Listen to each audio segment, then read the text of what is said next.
to talk to myself this morning. Thank you, Athena. So good morning. I'm Debbie Quain, and this is the very first live broadcast of Confetti, the Wedding Planning Business Talk Show. I have been MIA for the month of December because I took that as my time off to sort of recuperate. But I'm here, and I should have maybe sent a few emails and updates, but I just kind of sort of removed myself from this. Well, that's not quite true. I'll tell you a little bit more about that. But if you're new, a very special welcome. Confetti is created for you if you are a new or an aspiring wedding planner, and the goal is to exchange information.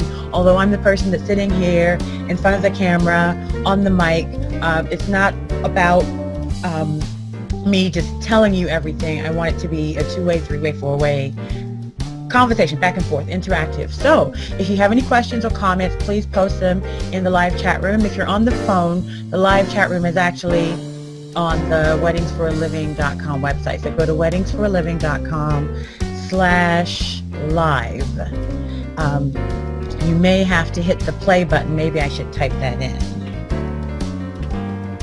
So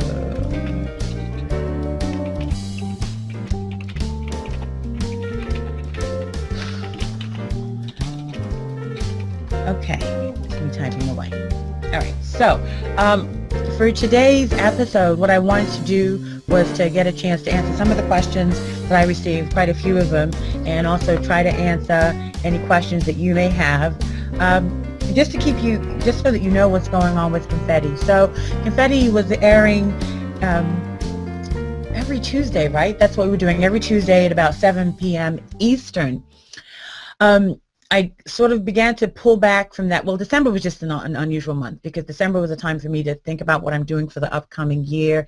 And really it stems from when I was working in corporate America and always wanting to have time off, and the holidays where you have to sort of plan that ahead to get that time. So I made a vow to myself that when I'm running my own thing, that December would be the time to really just do a lot of nothing. That's not entirely true, because when I do a lot of nothing, I feel oh so guilty.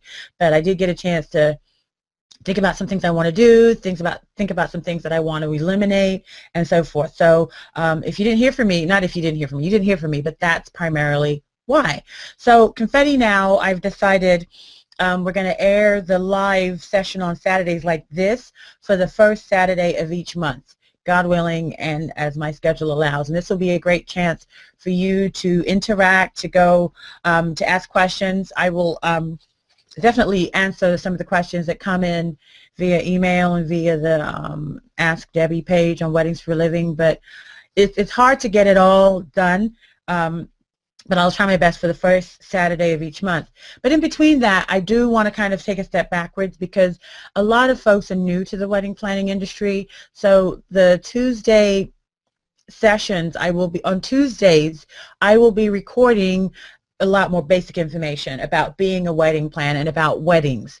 Not so much about running a business, because I realize a lot of us are jumping into, I want to run my own wedding planning business, but a lot of the basics are missing. I'm catching that just based on some of the questions. So it's like you've put up your website and you're in business, but some of the foundation stuff is missing. So it kind of was going in, kind of seemed backwards to me. So that's what I want to do on Tuesdays. Now, those sessions I'm going to record live, because for those of you that know me, that's the only way for me to stick to it. Because if I say, okay, I'll record a session each week, it's not going to happen. Something I just, you know how it is, right? So this is my self-imposed deadline at 7 p.m. or thereabouts. No, I think I said 7:30 p.m. Eastern. On Tuesdays, I'm going to record a session. So primarily, it's just me creating content, but you, if you're listening in, you'll get a chance to answer some questions at the end. But it isn't so much of an interactive, like how this session right now, I'm encouraging you to just ask questions, post comments, share what you found. But on Tuesdays, for the next few weeks at least, I want to just get some information out to those who are brand new. What does a wedding planner do? What's life really like as a wedding planner? What kind of things do I need to learn? What do I need to understand about photography? What do I need to understand about flowers? And I'm not an expert in any of those fields separately. So I don't know everything there is to know about photos. I don't know everything there is to know about flowers, but I can share with you the basics of what I think you need to know in order to guide your clients in the right way and to speak about the industry as someone who knows what they're talking about. So that's what I want to share. So 7:30 p.m. I think if you're on the Confetti live page, you'll see the schedule below. I've put WFAL classroom. Whenever you see WFAL, it's the acronym for Weddings for a Living. I don't want to assume that you know that, but that's where I'm going with that. But as usual, sometimes it's not clear for me what the names are going to be, but I sort of thought Learn Weddings, Weddings for a Living Classroom, or whatever. So I'm going to work, the title is less important. And, you know, I want to share something with you, right? I know how important it is for you with regard to branding your wedding business and getting a business name going, but you can't spend all your time focused on that. That's really the small stuff. For those of you who understand French, petit caca. It's just, it's not as significant.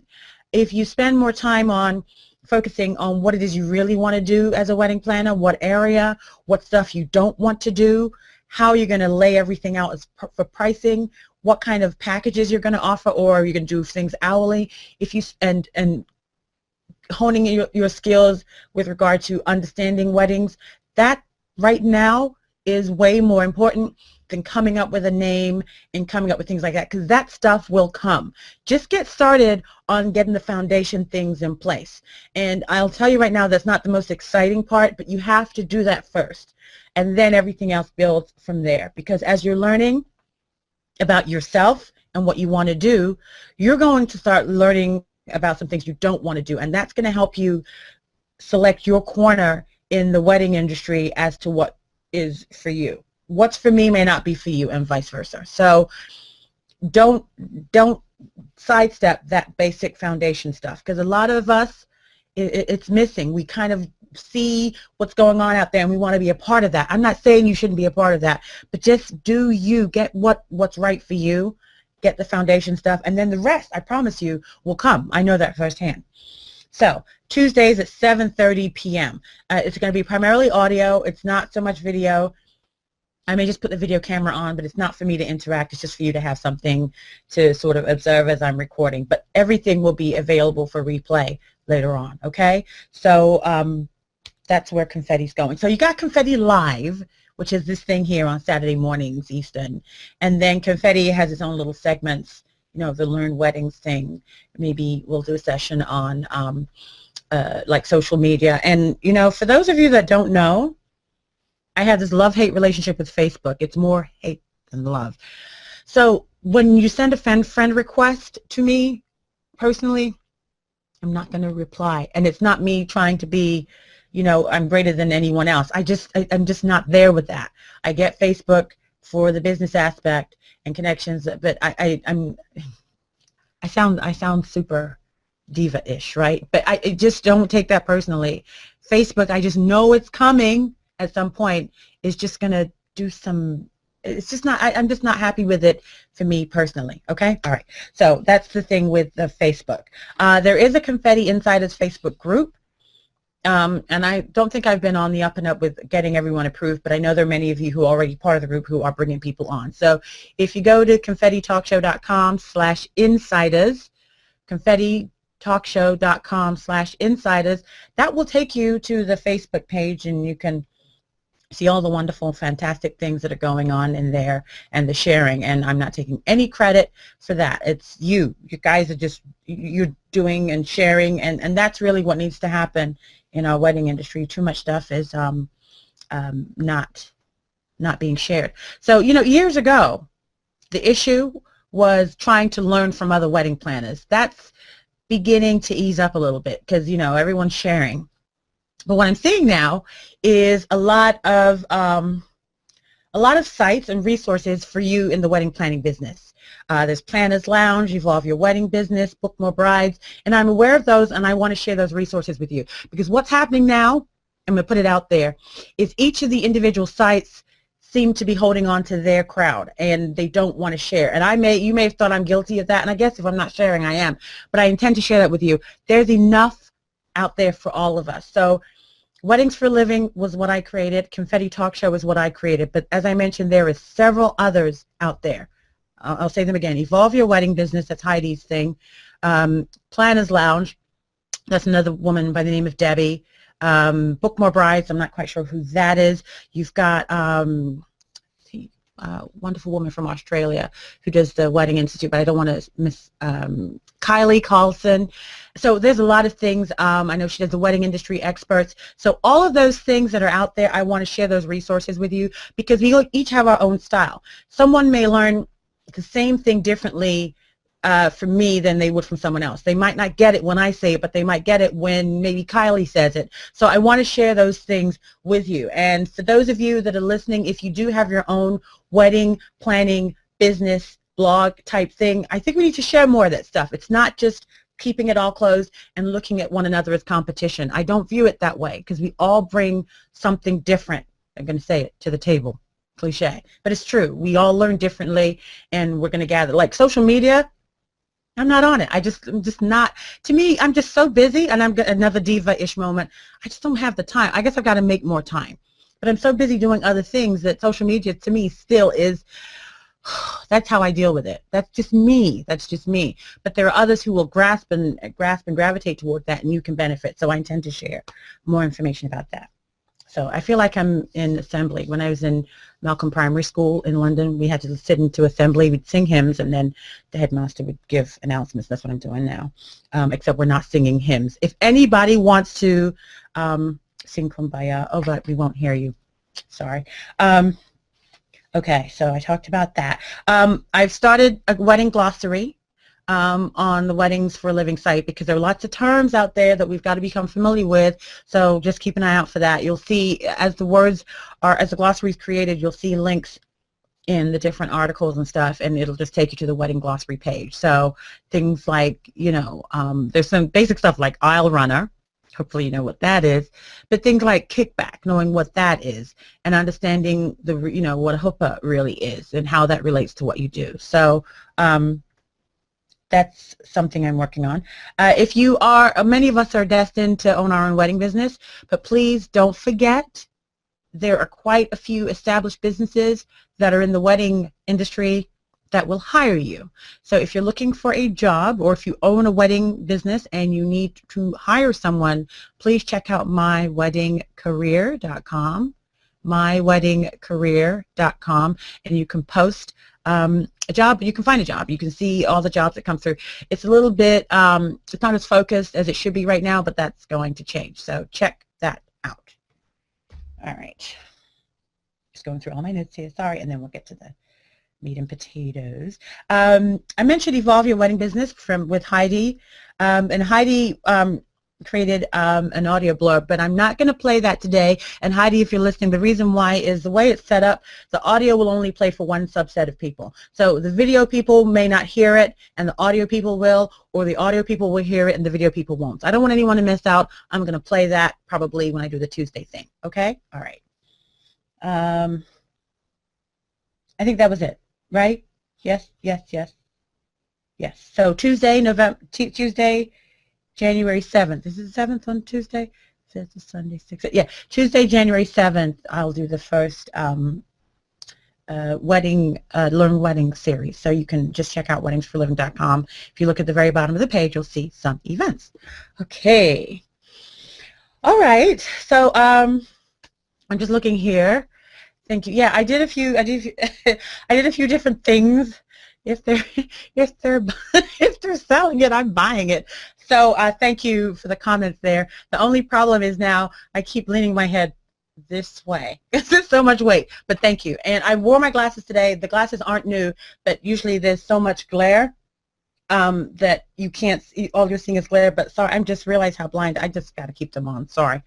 I'm truly blind. I do want to share a resource with you that I always talk about, but it's a new year, and if your business is getting off the ground and you want a great way to manage your phone calls, I want you to check out, please, tryfreedomvoice.com. Tryfreedomvoice.com. This is a great way for you to establish your business with either a local number or a toll-free number, and it's almost like having an assistant in a box, although that sounds like that could possibly attract the attention of law enforcement. You don't want to put your assistant in a box. But basically what I mean is you can manage your phone calls.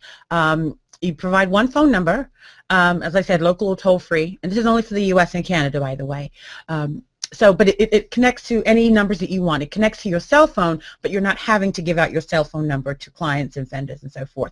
It comes with 5 voicemail box extensions. So if it's you and a bevy of, new word for the week, bevy, of wedding planners, they can each have their own extension under your telephone number. You can have someone else answer your calls for you when you're not available, but it just is a very professional sound. There's hold music. And when someone's calling you for the first time, because even though we're all online, people are still picking up the phone to call you, it's really, it leaves a very good first impression. So it's less than $10 a month, and it comes with a set amount of minutes for that price. But because so many of us are online, we're not spending a long amount of time on the phone. So check out Freedom Voice. Try freedomvoice.com. Yes, there are other services that do the same thing, but try Freedom Voice. Is a service that I use and I know. Larissa, good morning. Larissa Parks is saying, love Freedom Voice, and they give great customer service and tech support. Yeah, it's wild. People actually answer the phone when you call. They actually answer the phone. So thank you. I'm glad you agree. And Nancy, hi Nancy, Happy New Year. Customer service is so important to me more than ever. There's always someone at Freedom Voice to help, even on Saturdays. Yes, Nancy, it's a nice picture, by the way. You're absolutely right. So it's rare. Okay. And I'm looking through here. And Larissa has a $10 package. Yeah, me too. It works. It works. Okay. So questions. And by the way, please post your website or social media URLs in the chat room. I know you might have done this already, but can I just get the location roll call? Will you just type in where you're located? If you're here in the U.S., like your state. If you're outside of the U.S., I'd love to know where you are. And you guys are posting hashtags. Nice. You know, some of the hashtags I'm seeing are just hashtag too long. I mean, isn't Twitter all, okay, okay, I'm going to stop. I'm not going to go there. All right, but yes, please. Sign in and let me know where you are. There's a bit of a delay. So if you see me ask a question, if you hear me asking a question, and then I'm like sitting there anxiously, it's because there's a delay. All right. Okay, so I'm going to start with this question. It's actually a comment, but let me know where you're located. I'm curious. Put that in the chat room. And if you'd like to listen to just the audio only, if the video thing is not good, you can just call. The number is 213-992-4358. Super. All right, New York, Dallas, Texas, California, Atlanta, Georgia, New York, Maryland, right up the street, Atlanta, ATL shorty, Chicago, Windy City, what's it like, 2 below up there in Chicago, Georgia, DMV, oh great, Northern Cali, Toronto, nice, Brockton, Massachusetts, yes, Massachusetts, another Maryland guest, super, DC, yes, Toledo, Ohio, is that in Philadelphia, is that what that means, sorry, Chesapeake, Virginia, Berkeley, California. Oh my gosh, Helga, what time did you wake up this morning? Okay, nice. Cambridge, Massachusetts, nice. Mona, I think I know who Mona is. Oh, wonderful. It's a good, Philadelphia, thank you. It's a good, we got a good slice of where everyone is. I love that. Okay. All right, so I'm going to read this comment from Cheryl. Cheryl says, I'm Cheryl Bailey with Wedding Industry Rescue. And quite a few of our followers also follow your radio show. I actually heard about you from a couple of our clients. I can't wait to hear your next broadcast. So Cheryl, I love that name. So you guys check out Wedding Industry Rescue. Wedding Industry Rescue. And you may already be familiar with that. But thank you, Cheryl. And I did reply to your email. I hope it answers your question. I'm going to keep looking here. I think I saw, okay, Camden, New Jersey, Westland, Michigan. Nice. Maryland. Berlin, New Hampshire, Lagos, Nigeria, super. It's Handwind Chill in Chi-Town, yes. Is it Chi-Town? Is that how you say it? Chi-Town, Chi-Town. I'm slightly challenged. Athena says she misses the DMV area, meaning DC, Maryland, Virginia, and she has to make it home this year. Good for you. Chicago, Illinois, Atlanta. Yeah, okay. This is a good, diverse crowd. I love that. Okay. It gives me an idea of where you are and how the timing works. I think for the most part we agreed collectively that Saturday mornings tend to work right about now, right? Okay. So please check out Wedding Industry Rescue. Cheryl Bailey, thank you for reaching out. I'm still printing stuff. Killing trees. Sorry. Okay. This question came in from Sandra, who says, I'm looking for assistance to put together a wedding contract, something simple between me as the agent and the client. I do destination weddings, and this client is looking for a wedding on the cruise ship.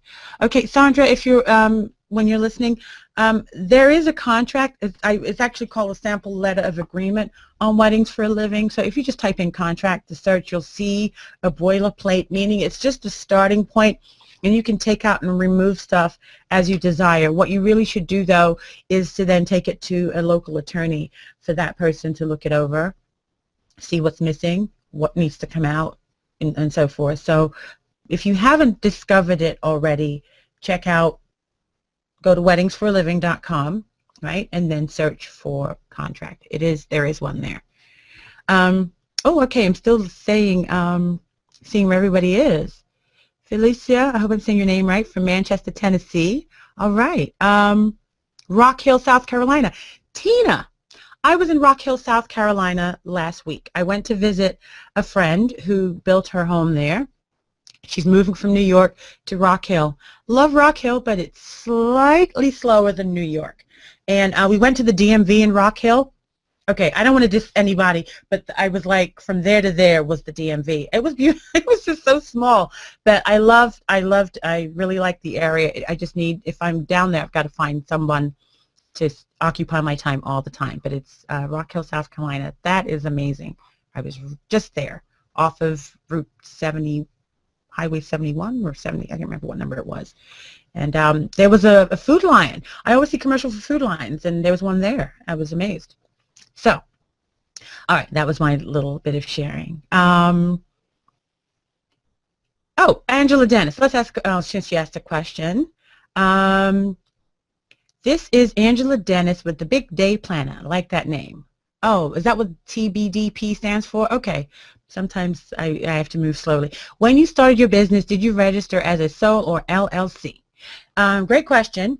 I started off my business, I guess I was a sole proprietor. I didn't do anything legally. I just went out there.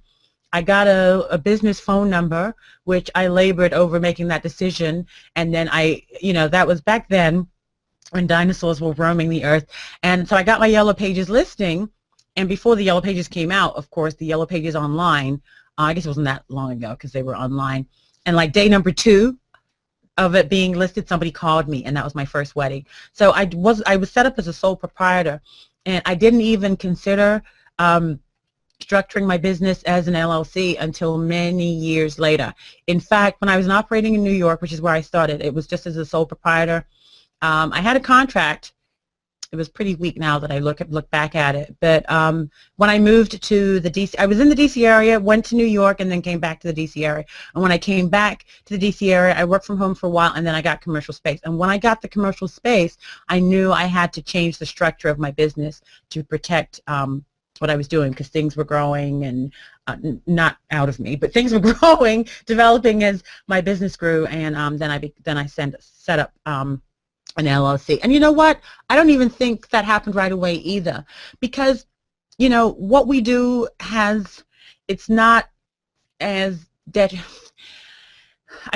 say that and then something will happen to reverse what I'm saying. But because what we do, the likelihood of someone suing, because you're just providing a service, not products. It was just me agreeing to plan.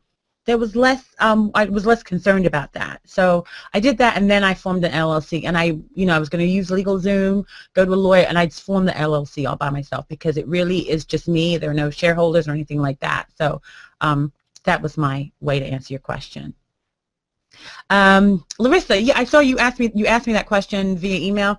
Do I have a resource to recommend where you can get an officiant celebrant contract? Thanks. Larissa, the contract that I use when I'm using that, I just tweak the wedding planner one, because usually there's planning involved, but it just basically, remember, a contract only says, is really just words of what you're going to do, and everything that, so that it's clear what you're going to, what time you're going to be there, what you will provide.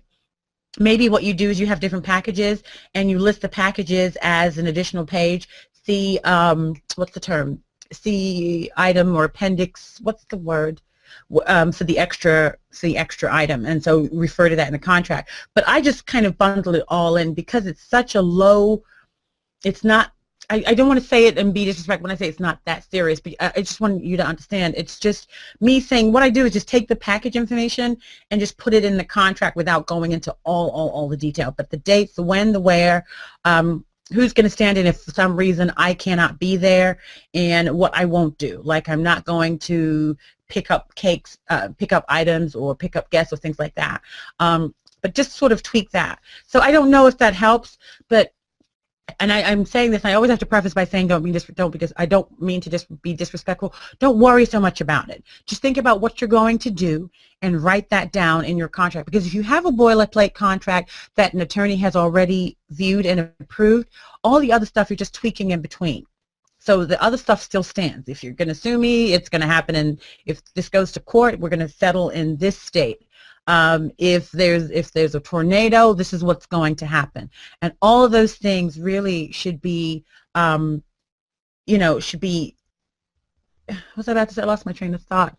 All those things should be pretty standard, okay? But yeah, and Athena says you can use the independent contract in the wedding business guide, Larissa. Athena, thank you. Why didn't I say that? All right. Lauren, I'm going to answer your question, then I'm going to read one more that came in. How do you handle meeting clients in a public location like a coffee shop? Yeah, you just do it. The key thing, Lauren, is you've got to scope out a place before that call or email comes in. Right now, you should have 2 or 3 places that you're comfortable with meeting someone. You want some place that's safe. You need to be that people can see you. Don't underestimate that. Most of us doing this thing are women. And I had a weird situation once with a couple in their home, and it was just bizarre. I don't know what they were into, but you know, when the hairs on the back of your neck stand up, I just felt weird being there. So meeting in a public place, a place that's safe, a place that's clean, a place that's not too noisy. But you can let the folks know. I mean, coffee shops tend to work well. Some libraries work really well, although in the library supposed to talk with your inside voice, but it works. So just find a few spots, and if you can find a few vendors as you're meeting them, because you're meeting vendors, right? You're talking to vendors as you build your business, and see if they have an area where, if they have a commercial space where they can meet with clients. You know, in hindsight, when I had my commercial space, I should have opened up my doors for other vendors to come in and meet with clients there. The only people that met with clients at my place were vendors that I recommended, but you could now that I think about it, next time around, that's what I would do.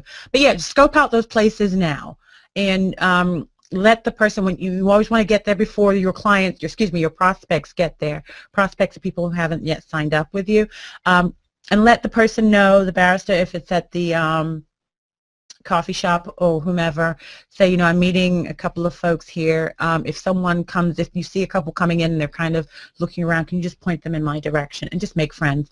Offer to buy, you know, pay for the beverages.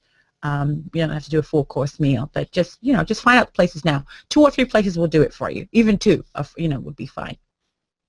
All right, okay. Let me just read another question. And if you're on the phone, welcome. You can join the chat room, which is at confettilive.com, which will actually take you to weddingsforliving.com/live. Okay, so this question came in, and I don't know how to answer it. Tracy asked me, and this is the question completely, beginning to end. I am starting a planning business, but have no idea where to find potential clients. I don't know either. I don't know what to tell you, because in order for you to find clients, you have to know what it is that your business does. You have to be able to describe what makes you different from the other planners. And then once you know the answers to those questions, it becomes easier for you to find clients. So, Tracy, if you're here or listening, I don't know how to answer that. You're starting a planning business, but you have no idea where to find potential clients. I don't think that's going to be complete. You've got to have some idea, because if you tell me who your clients are, then I can give you some ideas as to where to find them. So if you're asking a question like that, sending me a question, just give me some more specifics, and I'll do my best. Okay. Let me see. Yes, let's see. There's one more question here. This is from Shaw, who started. She said, "I started a blog called." Did you want me? I don't know if I'm supposed to just blast out people's information, because maybe you're not ready to share it. So I'm not going to share it yet. Shaw, if you're listening or in the chat room, let me know if it's okay. So I started a blog called That's not the name of her blog. I'm just saying that right. I started a blog called It features $1 million weddings from around the world. My problem, how do I get the pictures for my blog? Can I just get them off of other sites and credit the photographer and the site? Or do I have to get permission first? Okay, great question. I like that niche. You really should get permission to use someone else's pictures. Now, for the most part, a photographer isn't going to mind if you ask them, if you credit who they are, but you should contact them. And it's a great way for you to establish relationships, because if a photographer has the pictures of the weddings that you want to focus on, then that's someone you should be making contact with anyway. And each time I've asked someone if I can use their pictures with credit, no, I've yet to hear no. I'm starting a blog, just as you've written to me, Shaw. I love your picture of I keep using that, but you know what I mean, right?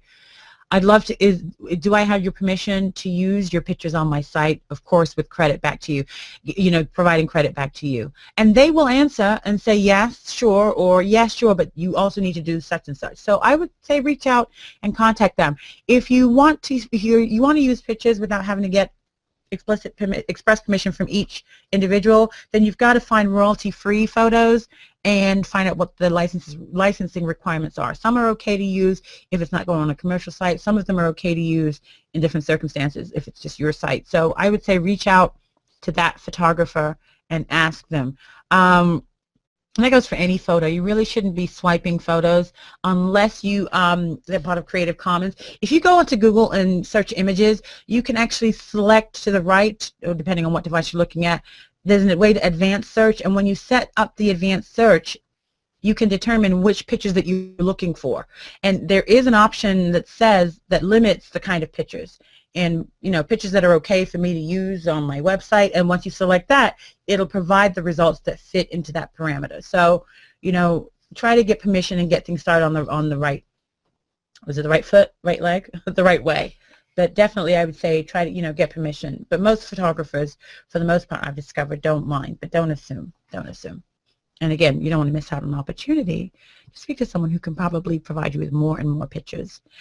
Some photographers, if they're following the same niche that you are, or part of the niche that you are, you can come up with an arrangement saying the only pictures I want to use, like if you have a typical traditional wedding planning business site, you can have maybe one photographer or two photographers, and you only use their pictures on your site. That's great for them, and it's great for them too to promote you. So it works out. It's a great partnership to just use someone's pictures exclusively on your site. A lot of photographers would be honored to do that for you if your site looks great and positions them in the right way.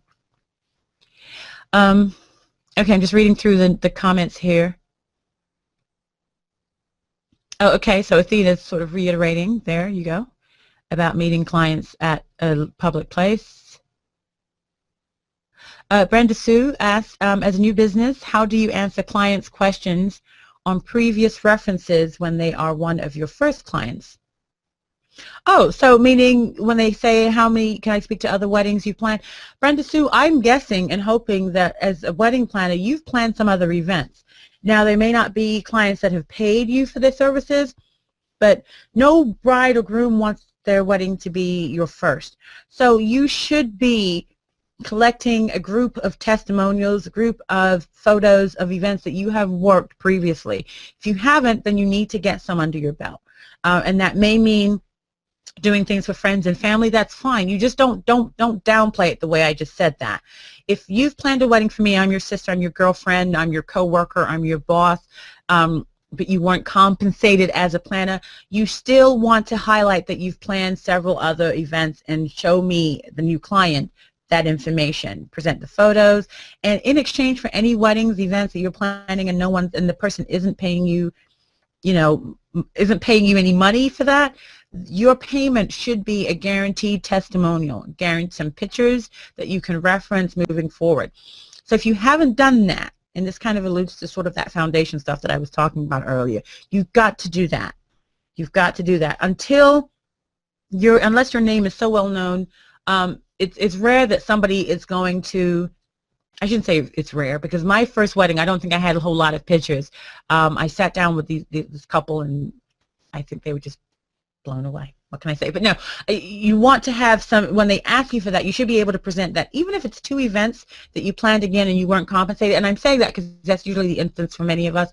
You should have that information ready to go. Preparation is the answer to a lot of our questions and situations. You've got to think ahead. When someone asks me for references, what am I going to say? Don't wait until you're in that situation or in that environment to think about that. So think now, what events or weddings have I worked on that I can get a reference? If you planned a wedding or event 2 years ago, go back to that person now and say, I'm getting ready to launch my business, I'm launching my business. I love to work with clients that are just like you. Can I get your feedback on that event that I can use to share with others? It's a very simple request. And if you did a great job, which I know you did, that should be no problem. That's my suggestion. Okay. All right. Let's see if there's any questions. All right. Hey, by the way, if you're listening in on the phones, this is perfect for you. If you haven't had a chance to check out the resource, which is Audible, it's a great way for you to listen to a book.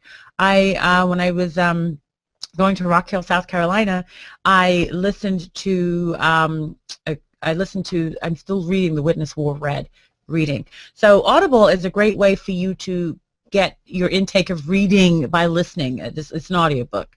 So if you go to confettitalkshow.com/audible, confettitalkshow.com/audible, AUDIBLE, that's a great way for you to dip your toe in the water and see if that service is for you. It's free for 30 days, and you get to, let me rephrase that, you get to download a free book with it's one credit. One credit equals a book for Audible.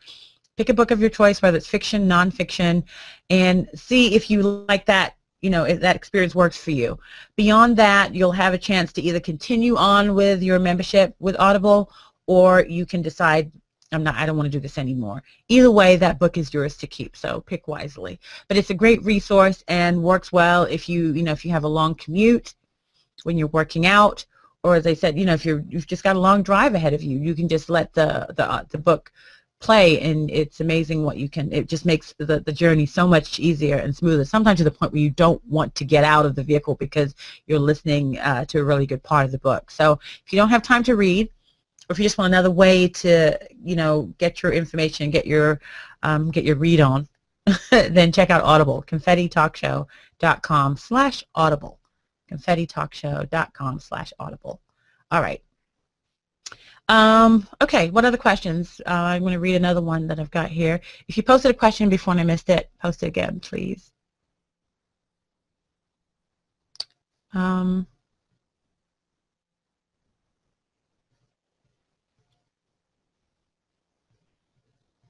I'm still reading here. Oh, some of you talking about doing styled shoots. Okay. Let me read Jillian's comment. Jillian said, I started out with a few events I did before starting up, and then designed a styled shoot that could cover the people, design, and venue photos. Wonderful. If you're able to engage other newbies, they are more willing to work together on a non-paid shoot to get some great photos and potentially a publication. Worked for me. I called it the Girl Power Newbie Shoot. We were all women owners under 3 years in business, florist, photographer, bridal shop owner, venues that had recent renovation, etc. Oh, that's a great idea. I love that, Jillian. And it really brings people together. We've got to get away from this looking at everyone else as who does what we do as competition. It comes back to you tenfold when you just embrace that stuff. Take the high road. Is that the right use of that term? Anyway, just, you know, reach out to people who are doing what you do. It's not about competition. You're each bringing in something different. You've all experienced something different, and together, collectively, you'll be amazed at how, you know, how things evolve. So reach out to other wedding planners in your area. They'll probably be so thrown off that you're doing that. And, you know, I'm guessing you're probably doing things differently. If, you know, my suggestion is to really specialize. When you specialize, other people are not your competition anymore because you're doing something different.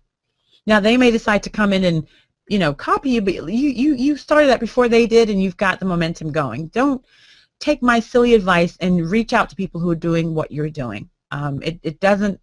We all do business with people differently. You know, I may meet you, Janie, and then I meet you, Kim, and you're both offering the same thing, but maybe I have, you know, I have 2 cats and Kim has 2 cats, so I just automatically bond with her. Sometimes it's as simple as that. So, you know, grasp on and you know, break bread, for lack of a better term, with others in your area who are doing what you do. Collectively, it can be very powerful.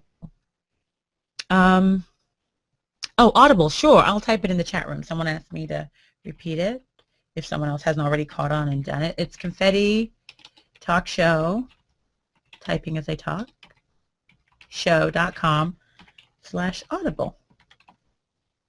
Okay. All right. Let's read another question here. Wouldn't it be funny if I did that and I had no more questions? Yeah, I have no more questions. Oh, no, yeah, no, that wasn't the question I wanted. I didn't print it.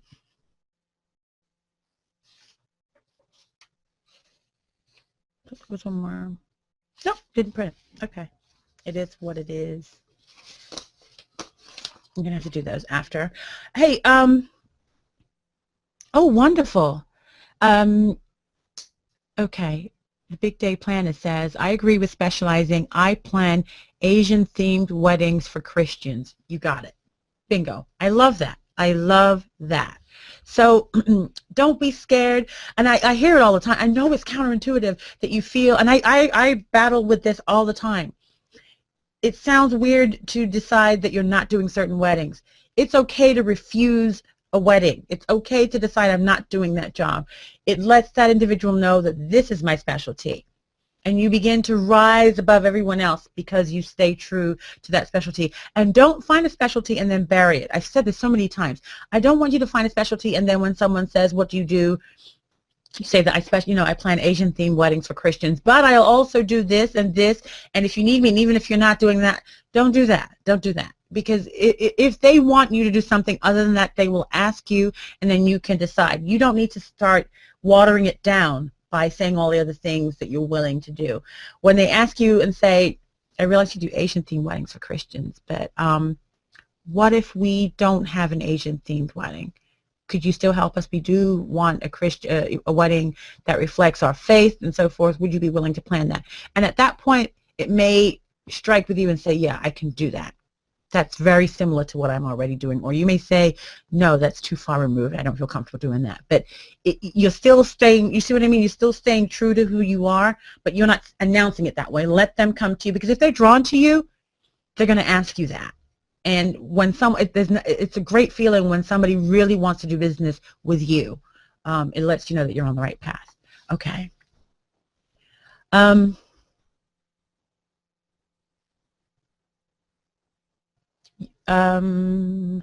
someone's responding to the Big Day Planner saying you could refer them to another planner and let them know that you are not available to take on their event, or that you feel that Planner X would be able to better assist them. Exactly. And this is why we've got to communicate with other planners and see what it is that they do.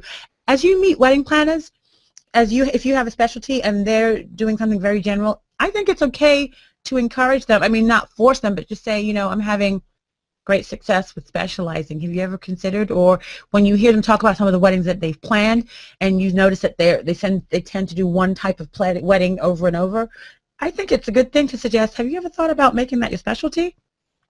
That could be it. That's all you need to say. All right, let's see. I'm just reading here. Athena says she loves her niche. It totally works for you. Something happens when you claim ownership to something, it's just a segmented part, because everything else just falls away and just your vision becomes clear. You're not so much worried about where am I going to find clients, because you already know where they are, because you know who your clients are not. It really works. It really, really does work. Tina's asking, Debbie, do you think you get better clients from vendors or bridal show? Oh, hands down, Tina, I would say vendors. The bridal show is just, for the most part, it's just one big noisy event. It's just too much going on, and you have to understand why most brides are going to the wedding, to the bridal show.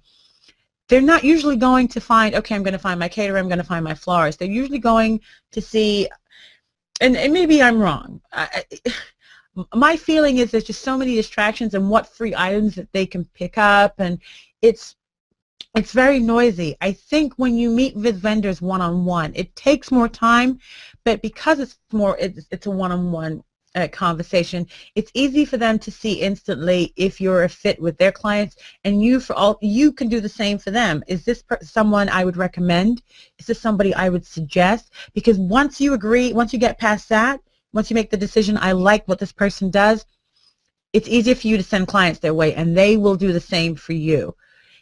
And it's going to be a better quality of clients. Everything is not quantity, especially with what we do. Planning a wedding is a very personal thing.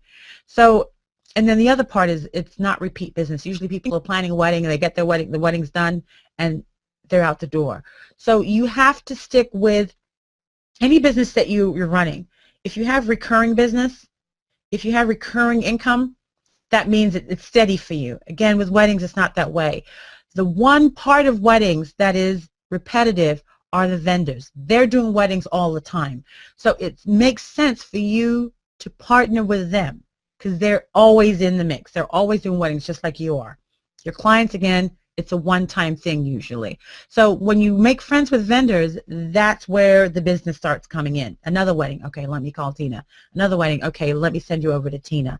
And the same thing, you do the same thing for your clients. Okay, I've got a great photographer. You need to call, this guy. So I hope that helps. I hope that answers your question. Definitely, I would say vendors before bridal. I'm not saying you cannot find vendors at bridal shows.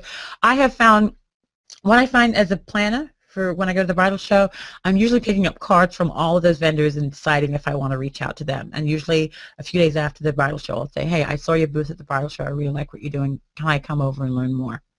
That's it. It's a great introduction. Okay. All right. To me, modest budgets, to me go. I'm a DIY designer. Oh, Athena's asking. So I take their want of a high wedding and make it happen for less. Yeah, it's a great niche, and the media is usually attracted to that. You just make sure that what you want to do and what your monetary guidelines are. Okay, forget the monetary. How much money you need to make sure there's a match. Because when you're planning weddings for less, you typically have to do more weddings. When you're planning weddings that require your fee is higher, you'll have less weddings, but each wedding will bring you in more money. So you have to make that decision. But it's not just about planning weddings. You can do other things and provide other services. If you're, legally able to marry people, you can perform wedding ceremonies. If you have items like, for example, candy buffets, dessert buffets are very popular. But the thing with candy buffets is the vessels, the items, the containers need to look fantastic for the candy or the desserts to be spotlighted. So it's quite conceivable that a couple can get all that stuff, but then what do they do with all that stuff afterwards? So you, as the person that provides that service, will be more willing to invest in those items because you already have those. Now, if you're focusing on DIY brides, maybe you decide that you'll rent out those items to the bride. So it's easy. They don't have to worry about buying all those items they may not use later on. So it's thinking like that of other ways, because really what happens is your income works best when it's sort of divided up, and it comes down to all of your eggs not being in the one basket. Oh my God, how many freaking cliches can I come up with in one show? But if you break it down that way, then when one thing kind of slows down, you have the other thing going on. If you need to go away for the summer, lucky you, then maybe you have an online, like maybe you create a course that shows you how to do your own dessert buffet. If you do online videos and they're behind a membership wall, that can be an item that you promote to your clients. You want to do your own dessert buffet? I've got a great course to show you how to do that. It's only $15. Now, that may not sound like a lot to you, but if 10 people are buying that course each month, that's money that's coming in without you having to do anything. You've already created the content. So that's how you have to think of, what can I provide? Maybe you do the DIY workshops. So you show brides how they can do their own wedding. But remember, it's got to be fun. It's not just a seminar. It's got to be fun. And then you bring in the other vendors. So there are different things you can do. Maybe you don't make money from that. Maybe that's just your way of, stating that you are an expert in your area. If I know that Athena's doing a DIY workshop every second Saturday of the month for an hour and a half at one of the great wedding venues in the area, I'll probably go to that if the vendors are pushing that. Now, Athena may not make money directly from that event, but one of those brides is probably going to say, we need to hire her, and that's all it takes. Is it worth it hosting that event once a month or once every other month to get a client? I would say yes. I would say absolutely. So it's just how you think. It's a good thing to split up your income as a wedding planner. All right, and then you've got places like the Wedding Planning Institute that once you have your own business, they may want you to be an instructor. Just be ready for that though, because it can be more than you bargained for. But that's income coming in and great exposure for you. Okay. All right, I think that's about it. I never want to keep you here longer than an hour. Excuse me. So I'm going to answer a few more questions, and then I'm going to say c'est la vie. From the Big Day Planner, how did you establish your vendor list, Debbie? I don't want to refer brides to vendors I haven't worked with, but as a new planner, I don't really have a choice, right? If you haven't worked with them, no, but there's a way around it. There's always a way around it, right? So you make a point to decide how many. This is what I did. I decided I was going to meet 2 vendors a month. That's a low number. But, at the time working a full-time job, I just couldn't get around to doing more than that. That was my goal. It ended up being way more than that. So you do your research, just like your bride would research different vendors. And maybe this month I'm focusing on caterers. So I find out some caterers, or maybe I picked up a few cards at the bridal show. And then I reach out to the caterers, tell them I'm a wedding planner in the area, and I'm looking for vendors that I can recommend my clients to. That's it. Not looking for vendors I can add to my list. I'm looking for vendors that I can recommend clients to. The reason I say it that way is because the vendor realizes you're bringing them business. Nobody in their right mind is going to turn you away. You go to that meeting. It shouldn't last more than an hour tops. I say 30 to 45 minutes, but depending on how that conversation is going, it could sort of, you could be there the best part of an hour. You have some prepared questions that you ask them. The questions that you prepare are not very different than what than what the bridal magazines and the wedding books suggest that you ask. So take that and just tweak that a little bit for your business. You ask them questions about what they do, their clients, and so forth, their pricing, get some sample menus, and then ask for some references that you can check. Once you decide that you like this caterer, what I did was, it wasn't actually a caterer, it was the florist was the first person I did this. I said, well, I really want to see what you're doing firsthand. I don't know enough. I don't know much about flowers, and I really don't. That's my weak point for weddings, I'll tell you right now.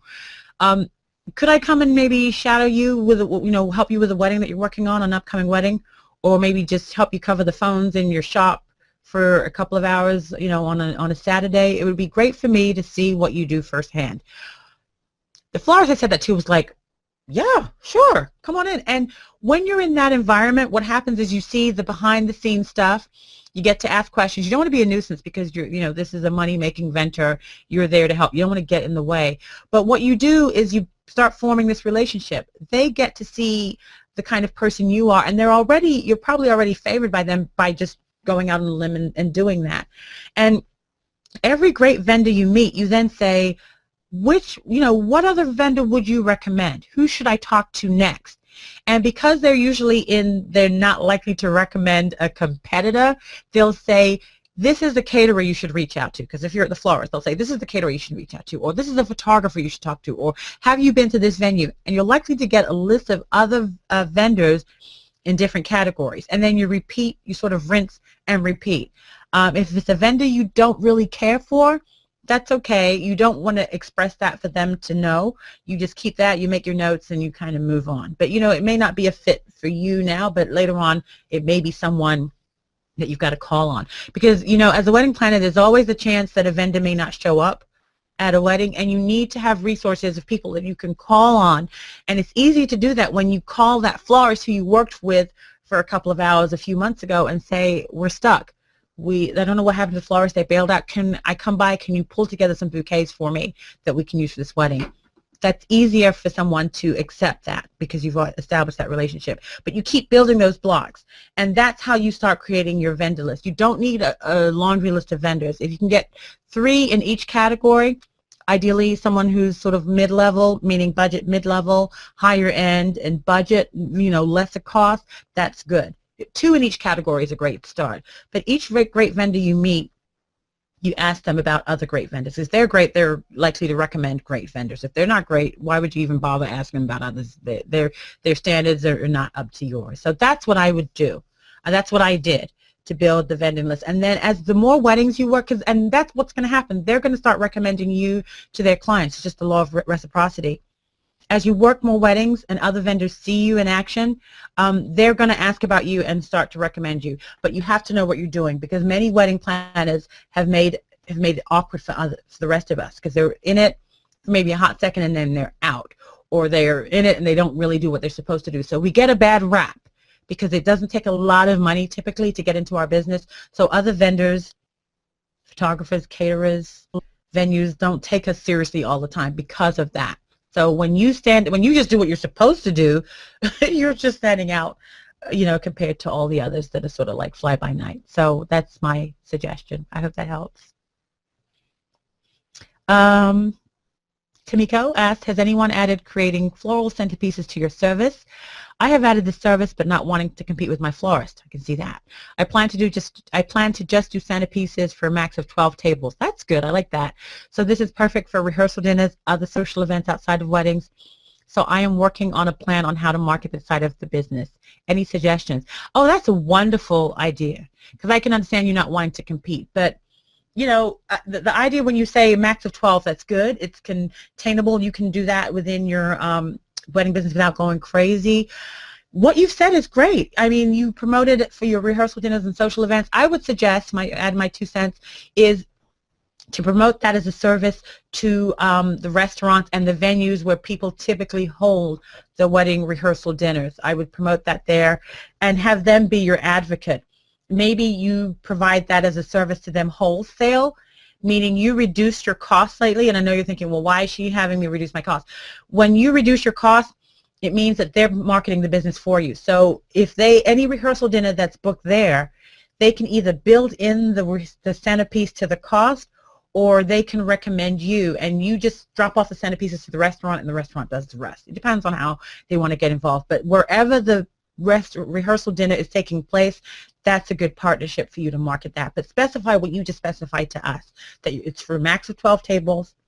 This is not what you do full-time. You're not a florist, but you know how to do the centerpieces really well. And make sure, what might be easier too, is to create some packages. People like packages because they can just see what it is in one fell swoop. Sorry, I started to get excited, and decide if this is what, you know, which one they want, and make it clear and easy for the venues to understand. If you cannot explain it to the venue cannot explain it to their clients. So make sure it's simple. Don't make it difficult. And I suggested that the packages, you can just do one package and just say, this is the price for 12 of these type of centerpieces. This is the price for up to, you know, 12 of these centerpieces. If they want to get them individually, this is how much they cost, and that's it. But let them promote that for you. I think it's a really good idea, just to do the minimum. And also, if you're doing small that small number of centerpieces, that's great for if there's another planner that's only working on small weddings or home weddings. A lot of the off-site caterers who don't have a venue but just go to a different venue and provide the food, they can do that. You may, if they offer centerpieces, they may not want to promote it. But if they don't, you can do it wholesale.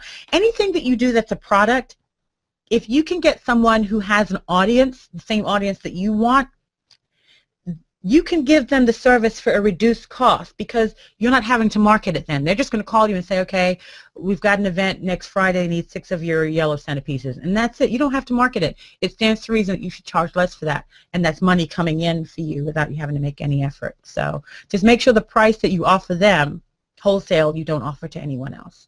So it doesn't make sense for them to, go a different way. Okay. I hope that answers it. I kind of went on and on and on and on and on. Okay. Oh, Tina's saying she agrees with me about the bridal show, but you've gotten a lot of brides from the shows. I give them a gift at the show if they set up a consultation with me, and that works for you. Works for me. Okay, great, Tina. Are the brides booking business with you? Because I think getting them into your booth and talking to you is good. So if they're booking and doing business, then that's amazing.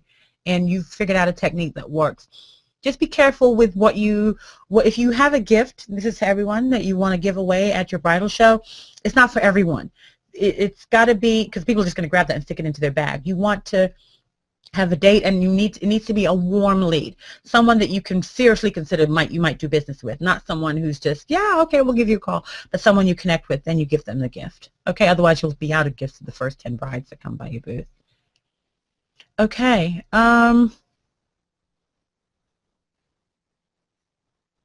Okay, good. You said the big day bridal planner. Am I saying right? The big day bride.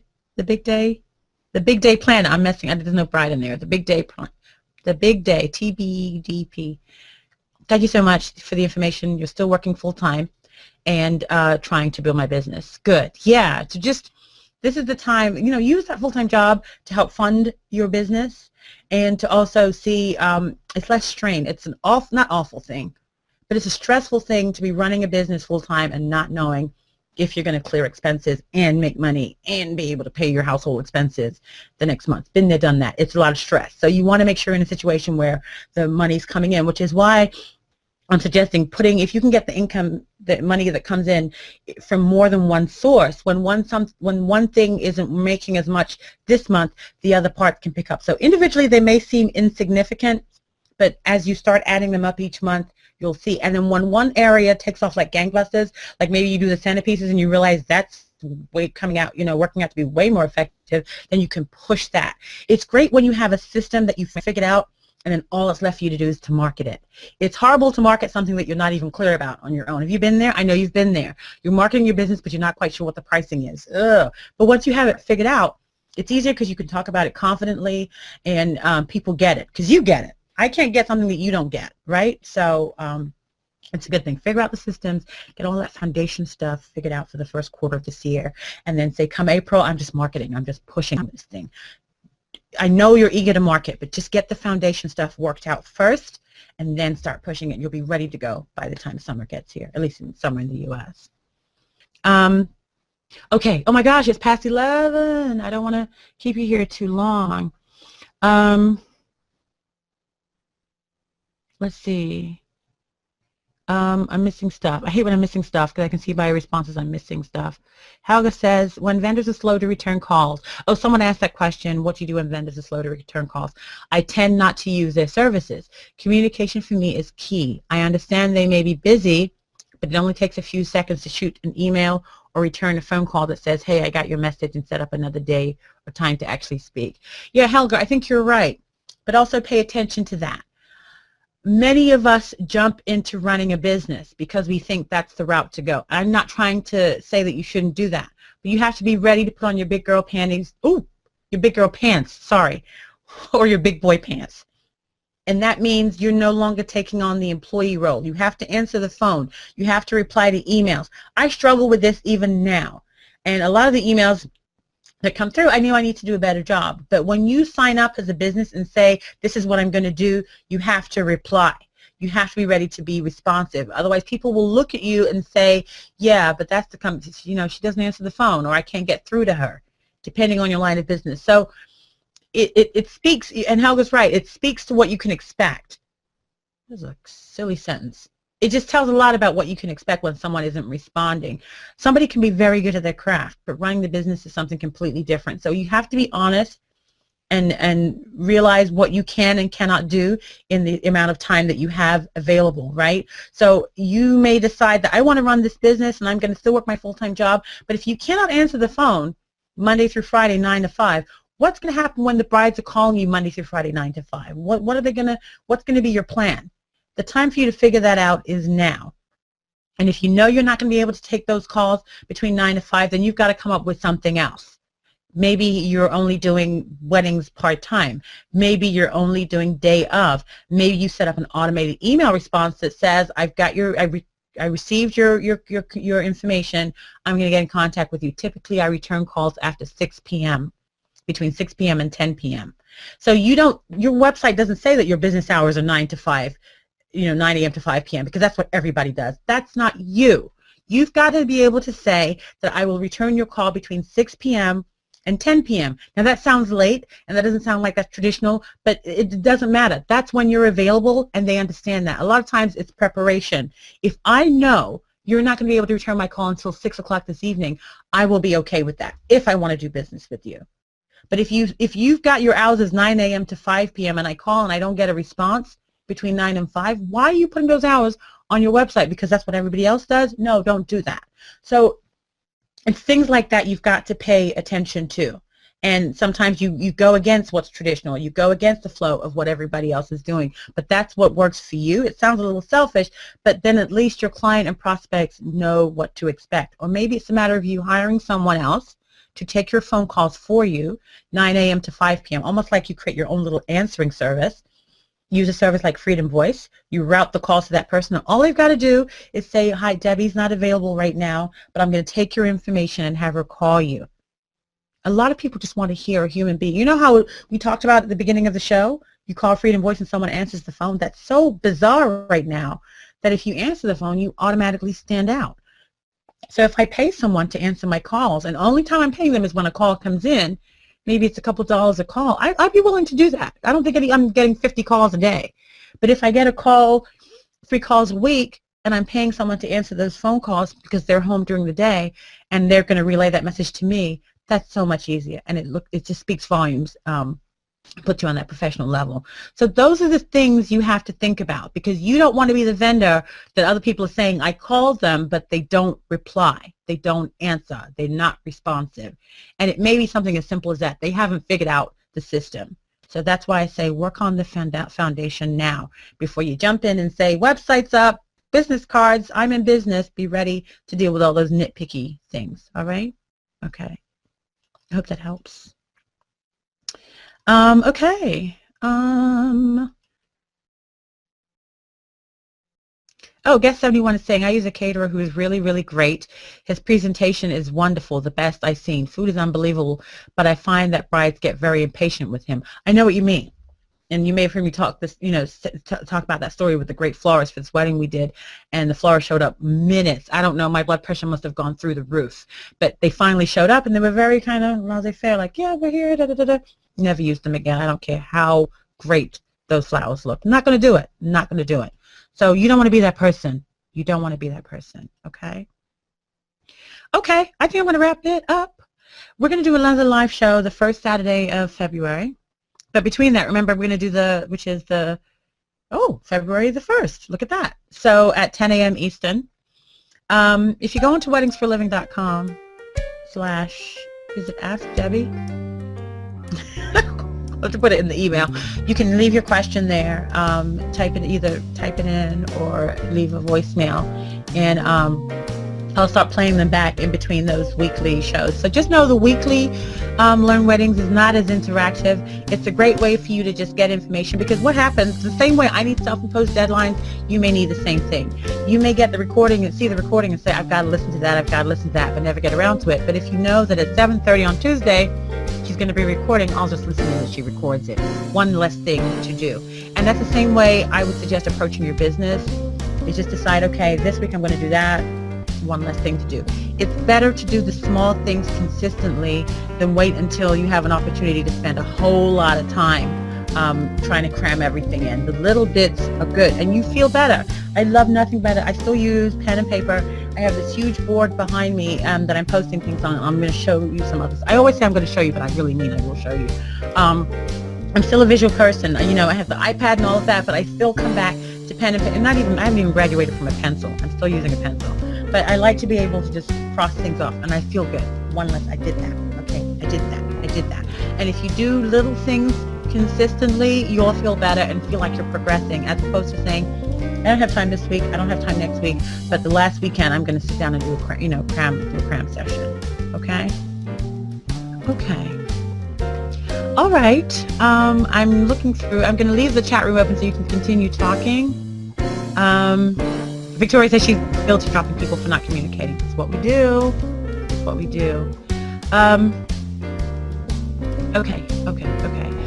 All right, so I'm going to love you and leave you. If there are any questions here, please, why not go to weddingsforaliving.com and leave a recording or use the Ask Debbie page. I think if you go to weddingsforaliving.com/ask-Debbie, and we'll get them next time around. And I'll have some news about Wedding Business Guide too. All right? Oh, I like that. If you stay ready, you don't have to get ready. Oh, wow, I may have to adopt that rather. Oh, Nancy says you're a paper too. I'm a paper person. Everybody's a paper person. Okay, so as always, thank you so much for joining me. I'm Debbie Quain. The recording, at least the audio I know for sure, will be up in a day or two, and you can listen to that. But see, who really wants to listen to an hour plus of talk? That's why I like the idea of us doing the live thing. It's done. You get to interact. You get to share, and hopefully you gain something. Please let someone else know who's involved in weddings or passionate about planning weddings, about Confetti and about Weddings for Living. I'm sure there'll be something there that they can learn, and don't keep everything that you learn to yourself. Share it, pass it around. It will come back to you tenfold, okay? I promise you. As always, lots of love and success. Have a great weekend. I'll talk to you soon. Bye.